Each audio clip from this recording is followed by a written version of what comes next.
call this meeting, the Oskaloosa City Council, to order. That is Tuesday, September 3rd, 2019. We start with the invocation.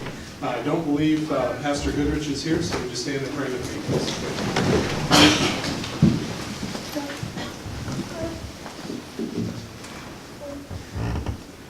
Heavenly Father, as we assemble here tonight, we thank you for the blessing of the people in this room.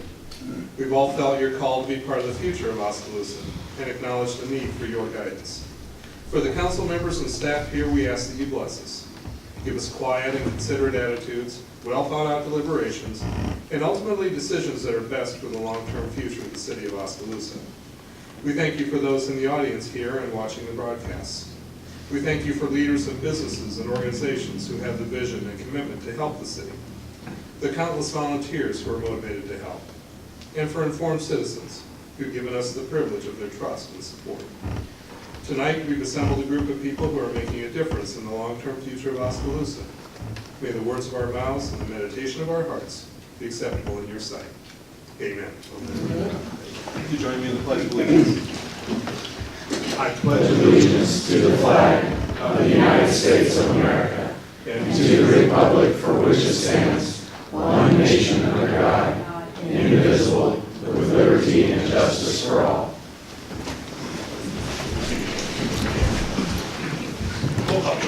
Burnett. Here. Calgery. Here. Druss. Here. Moore. Here. Addison. Here.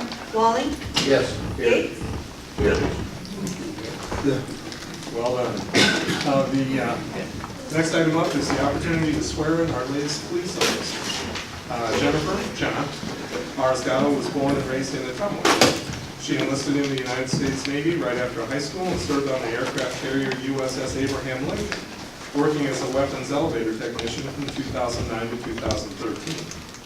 While in the Navy, she completed 2 world tours, seeing different countries like Dubai, Bahrain, and Singapore. She finished her enlistment and started college in Pensacola, Florida. She enjoys backpacking, coaching CrossFit, teaching about health goals, and sitting on the beach in her hammock whenever possible. Officer Oskaloosa was joined today by her loving daughter Zamora and her mother Nora Fellon, who is Officer Oskaloosa's #1 supporter. They will be pinning on Officer Oskaloosa's badge together. Officer, would you please step forward?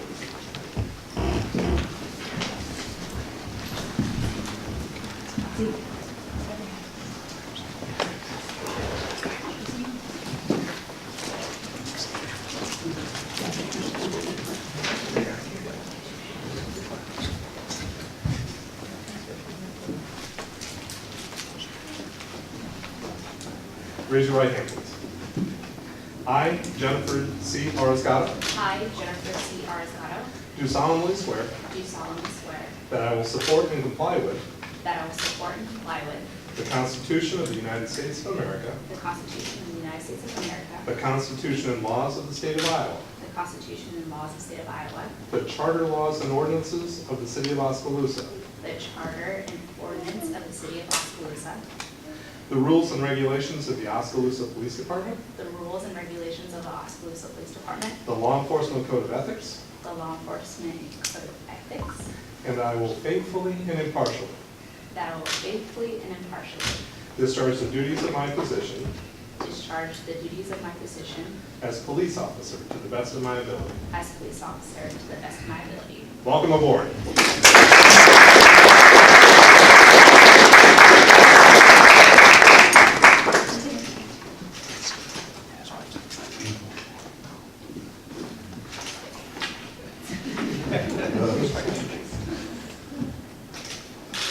Good job.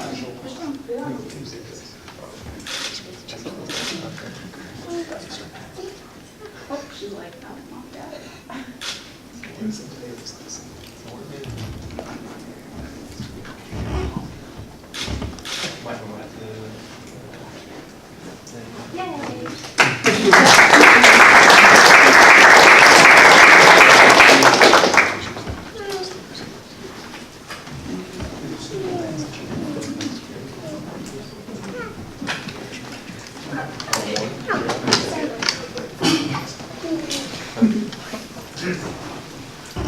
bunch of drawings.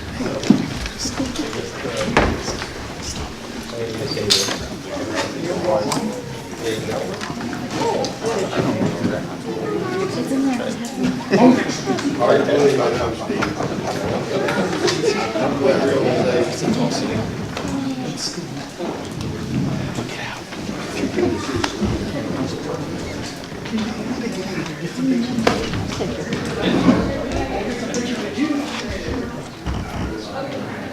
next item on the agenda is the opportunity for community comments. This item is reserved to receive comments from the community for concerns whether or not they're included on the current agenda. The community is encouraged to come and speak before the mayor and city council. Ask to keep statements brief. Time shall be limited to no more than 3 minutes. Any questions are to be asked of the city staff, council members, or mayor prior to speaking to the full council, so concerns can be properly researched and answered away from the meeting. Comments are to be directed to the mayor and city council only. Is there anyone who would like to speak? Yes, we've got all department heads except one. Is there anyone who would like to speak tonight? Thank you. There is not. Moving on. Next up is the consent agenda. These are all items that are routine in nature. I didn't see the need to call out any of them in particular. Do we have a motion of support for the consent agenda? Second. Any discussion? Roll call, please. Burnett, Yes. Calgery, Yes. Dross, Yes. Moore, Addison, Yes. Walling, Yes. Yates, Yes. That passes. Getting into the regular agenda, first up is the announcement of vacancies.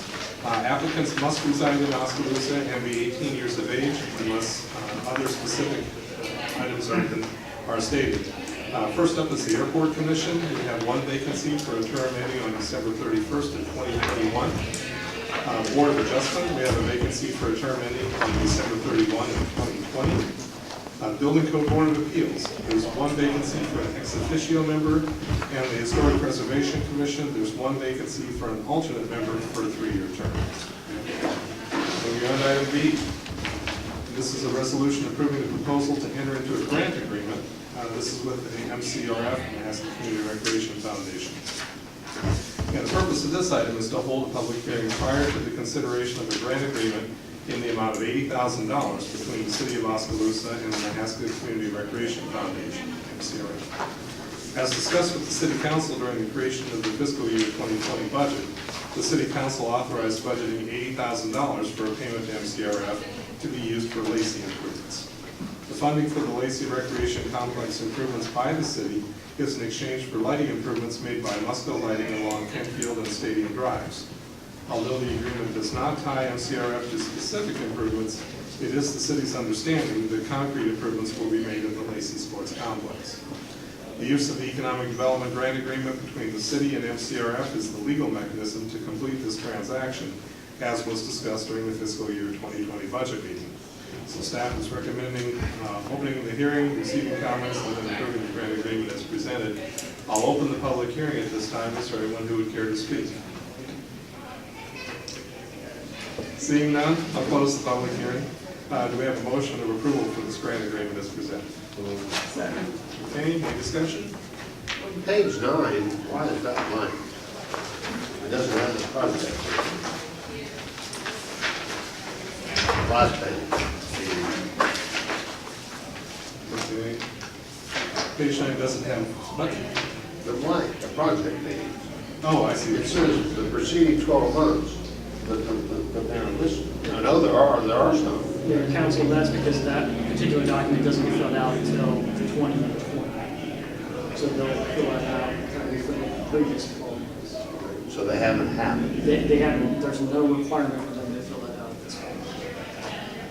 That's part of the certification process for it.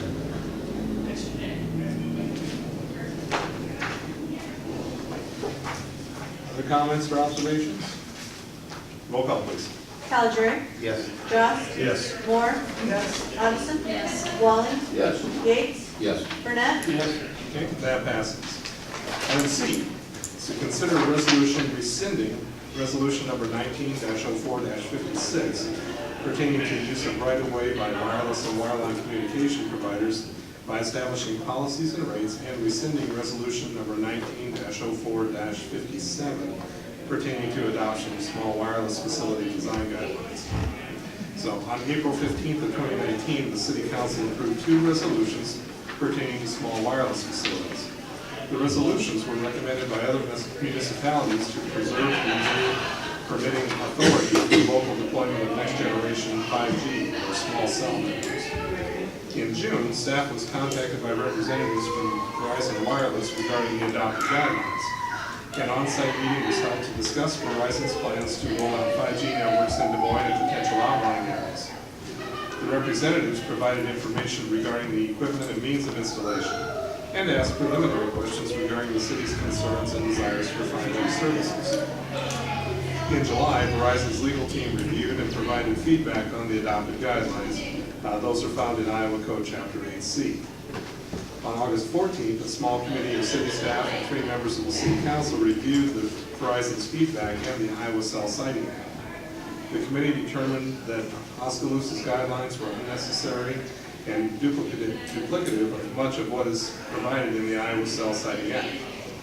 The committee recommended the small wireless facility resolutions be rescinded, and staff reviewed the right-of-way permitting procedures with regard to small wireless facilities. The Small Wireless Facility Committee has recommended approval of this item. We have a motion of support. Second. Any discussion? From the 3 members that sat on the committee, was there any mention of the danger to the new 5G system, airwaves, health danger? Okay, thank you. So, yeah, in essence, the state has already stepped forward and said we are setting the guidelines that Verizon and other carriers are basically saying it would be easier for them to do implementation if there was one uniform law that they had to comply with, as opposed to cities getting in and manipulating their special situations. And when we passed the resolution in April, that was simply more or less to give us the right to further review it and make sure that we're making the right decisions. Well, at the time, it was like a rush deal, or we thought we were under the gun. Right. Yeah. Correct. And in our discussions with representatives from Verizon, it really doesn't seem like that date was hard and fast anyways, and we could take action at any point as far as what we had proposed for guidelines or internal policies. As Guy describes, there isn't a whole lot that we apparently do from the local level anyways, so why create the redundancy? Why create another process for staff to manage? Why create a different process for the carriers to have to navigate? So the idea is that we don't want to be a roadblock for business, and this is one way to clear that path. Other comments or questions? Roll call, please. Ross, Yes. Moore. Yes. Addison, Yes. Walling, Yes. Yates, Yes. Burnett, Yes. Caligiuri, Yes. Okay, that passes. Item D is to consider an ordinance amending chapter 15.12, that is the electrical code of the Oskaloosa Municipal Code. This is the first reading. On January 1 of 2018, the newest edition of the National Electrical Code, called 2017 NEC, went into effect in the state of Iowa. Municipalities must adopt the same edition of the NEC that the state has adopted. Oskaloosa's municipal code is in need of attention as it still references the 2014 NEC and includes other references which have become outdated. So the attached ordinance updates and amends the electrical code, chapter 15.12, by first adopting the 2017 edition of the National Electrical Code. 2, removes the references to the city engineer and replaces it with the electrical inspector or development services director as appropriate. And 3rd, it removes references to Iowa Power and Light Company and replaces it with Mid-American Energy Company. Staff is recommending the City Council hold this first reading and for consideration. So anyway, do we have a motion of support for this? Second.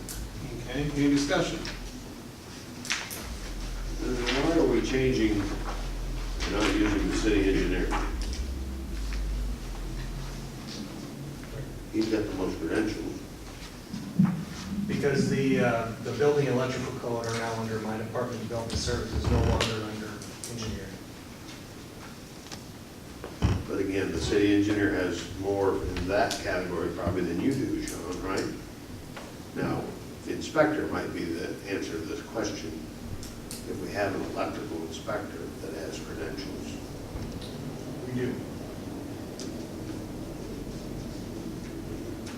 more so than Achilles would have. Yes, I would say that's correct. I don't believe Keelish is an electrical engineer. He's not, no. But he is an engineer. Well, that doesn't matter. He's a But he's a then- civil engineer. You can laugh, but the inspector's not an engineer either. I agree, but, One of them's been to school longer than the other. I'm just making a point, trying to get you to think. but I, again, with an electrical engineering degree, I I'd rather agree. have an electrical person You're hard. than a civil person. I can tell you. And Mayor Council, as Sean pointed out, there have been some adjustments in our organization as we've developed over time since the last time the code was adopted. And the building official, we used to have an inspector, now we're building officially certified as building service, who will do the inspections that are outlined within the specific code, do report to Sean. So it's an appropriate modification to reflect the changes in the organization structure and to get us up to date with what's currently adopted by the state. I mean, if we ever need any signed drawings, it would have to go to an engineer anyway, wouldn't it? I'm not sure what's referenced in here, but it'd be, I mean, we've had, in our own particular projects, we've had to retain the services of an electrical engineer just because we didn't have that specialty in the staff. Well, that would be the case in a bigger project with the inspector. And Sean, this caught me off guard because I've been gone, and I should know this, but it does have to follow the state. We don't have the option to not follow the state. That is correct. Okay, because it used to be, you didn't have to do that. Okay, thank you. I did have one question on section 2, where the wording says there is created the position of electrical inspector to be filled by appointment by development services. Now, that's not a mandate for us to fill that or, start hiring new in sometime in the near future, is it? You just said we had one. Well, and it could be filled by appointment, it could be the building official, it could be a contract. It doesn't necessarily require we got a staff. we can outsource that. So do we have one or we don't have one? And if it is, who is it? We do have one. Mike Flav is our building Okay, official. yeah, okay. Okay. He's the official, and he's gonna be the electrical inspector until he needs help. He wears a number of hats, that's correct. Okay, great, thanks, Sean. Okay. Any other concerns? Roll call, please. Moore? Yes. Addison? Yes. Walling? Yes. Yates? Yes. Burnett? Yes. Calgery? Yes. Dross? Yes. Okay, that passes. Moving on to item E, it's to consider an ordinance amending section 15.04.170 having to do with building permits. This is the second reading. Title 15 of the Oskaloosa Municipal Code requires a building permit to be issued for any structure 80 square feet or larger. Staff has proposed to increase this to 120 square feet or larger. Our adopted building code from 2015, IBC, states that work on structures less than 120 square feet is exempt from permit requirements. This amendment will align the city ordinance with the adopted building code and also reflects common practice in similar communities. Change should be well received by residents, as a typical storage shed would no longer require a permit. Staff has recommended passage of this. Do you have a motion to support? So moved. Second. Okay, any discussion? Roll call on the second reading. Addison? Yes. Walling? Yes. Yates? Yes. Burnett? Yes. Calgery? Yes. Dross? Yes. Moore? Yes. Okay, that passes. Gets us to the end of the regular business. An opportunity for reports on items from city staff, city manager, anything. Mayor Council, you've been blessed to have some very short meetings the last few months. Next meeting will be a little longer, just going to give you a heads up. We will be discussing and receiving a presentation on the Early Childhood Center and Recreation Project. The committee that was assigned to that group, which is in coordination with the YMCA and the Oskaloosa Community School District, they are nearing the completion of their initial stages of work. So that is working through the concept phase of the project and then moving it to you to be presented as schematic design. So the idea is that you'll see preliminary floor plans, you'll see the exterior elevations, and they will have some 3D renderings. And they say it's SVPA, the architects that are retained for the project. A similar update will be given to the Oskaloosa School Board on the 10th. As I understand it, Carl Ross will be presenting some information to the school board, so they're up to speed as well. But again, we're excited about where this project is heading, the work that's been put into it by the committee, and it's a much needed and vital project for our community. So that'll be an exciting piece. We may have some additional reports from staff and also from, I believe, the chamber. So it'll be a little longer than it has been, just warning you in advance. Thank you. City clerk, anything? No, sir, thank you. City attorney, anything? I've got nothing, thank you, Okay. Moving on to city council members. Steve? Just, Mike just mentioned the chamber, I thought I'd let you know, I know at our last budget meeting of almost, 8 to 10 months ago, one of the things that we wanted the chamber to do was get the groups combined. And I think we pretty much told them if they couldn't accomplish that by the end of the year, we'd have a tough time funding them next year. And I feel comfortable they're moving in that direction, and perhaps that's what they're gonna report on next time, I don't know. But at the last meeting I was at, their goal is by the end of the year, they will be trimmed down to, I don't want to say one organization, because I think Main Street has to remain separate, but OACDG and Chamber at least, I think, will be combined by the end of the year. So I think they're moving in the right direction. I feel comfortable in saying that that'll happen. Very good. Yep. Tom, anything? Well, we had an EMA and 911 meeting the other day, and it was, when we went into it, it sounded encouraging. We had closed session with the attorneys. They thought they had something to help maybe for the lawsuit to go away, but when we got done, it didn't sound like it. So I think we're still in the lawsuit. Disappointing. Yeah. Doug? Nothing tonight, sir. Okay. Scotty? No, thank you. Diane, welcome back. Thank you. Joe? No, nothing. Yes, sir. Okay, I have nothing to add as well. So with that, do I have a motion to adjourn? So moved. Second. All in favor, say aye. Aye. We're adjourned.